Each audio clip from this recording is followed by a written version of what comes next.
Hello, everyone. My name is Alan Berzhevsky, and I'm Senior Backend Engineer for Container Security Group at GitLab. And today I would like to quickly go through two spikes that I'm working on. So the first one is how to add a job that does not exist in GitLab CI to a pipeline.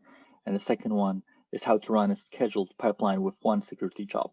So the whole thing is actually related to security orchestration policy architecture that we're working on right now. And I would like to show you the progress right now of those spikes. So the main idea is to be able to configure a policy that will allow you to set up policies that will require some scans to work, and that will actually establish some standard for security in your project, in your group, or for the instance. So here, for example, if a pipeline is run for the master branch, then I would like to SAST scan to be executed, or DAST, or license compliance, and so on. So you can specify which types of scans you would like to make sure that will be executed every time you run a pipeline. And that's why you have those two spikes. So first one is how to add a job to the that does not exist in GitLab CI that will be executed, and then how to run a scheduled pipeline with a separate set of jobs. So I would like to show you that right now. So I have a project here. That's a very simple project. I have a GitLab CI that's actually copy-paste with some small tweaks from AutoDevOps YAML file. So you can see here we have 3 stages: build, test, and deploy. And by default, we have like container scanning, dependency scanning, license scanning, secret detection, and so on. So this is by default. So I already have that executed in my CI/CD list. So you can see, yeah, this is the one. So we have container scanning, dependency scanning, licenses, and secret detection. It's all here, but we do not have SAST. So what we can do to have SAST right now. So I'll go here. This is the very simple service that I'm working on right now that will execute the pipeline with given scans. So I need to run it in my console. So this is very simple. It just takes the scans that I'd like to run. It will ask you if you'd like to either extend the current CI config or you'd like to have your own config based on the config that you have in your repository. And it will take those scans, create a YAML file, and then use that YAML file to run pipeline. So it's the code, but I would like to go here and I'll start everything. So I have specified the current user, the project, which is the current one, so the Express project, and the service. Okay. And now I can go and run like service execute.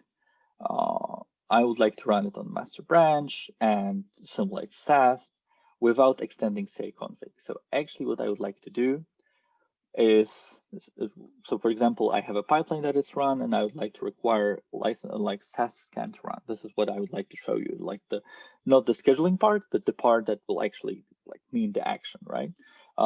We'll trigger that based on commit that's being merged, or when pipeline is run, or when scheduled.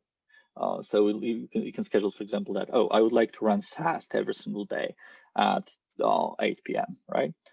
And so on and so on. So this is what I would like to do, this thing, okay? So I'll get back to my console. I have service execute for master branch and SAST only without extending the CI config. It will do the magic here. It will create the YAML file. So here you can see like this is the result of the YAML file, and we have SAST only and some jobs that are required to build everything, right? So then I can go back to pipelines and we'll see if it actually created a pipeline that we wanted. Let's wait a second and we should see it. The pipeline should run. Okay, we have it. So you see here we have a build, and then we have SAST only, like we have SAST only scans. Okay, that's great. But then what we would like only to extend the current CI/CD with SAST scan, right? So how we should do that? So I will get back to my console, and here I was mentioning the option extend CI config, and I can specify this to true.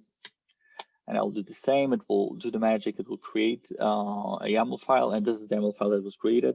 And you can see that it took what was already there in CI YAML file, and then just extended with the SAST scan. So now we can get back here. We already have one that is running. We'll not wait for it to end, but But let's load another one because we have already 2 pipelines that we have executed manually.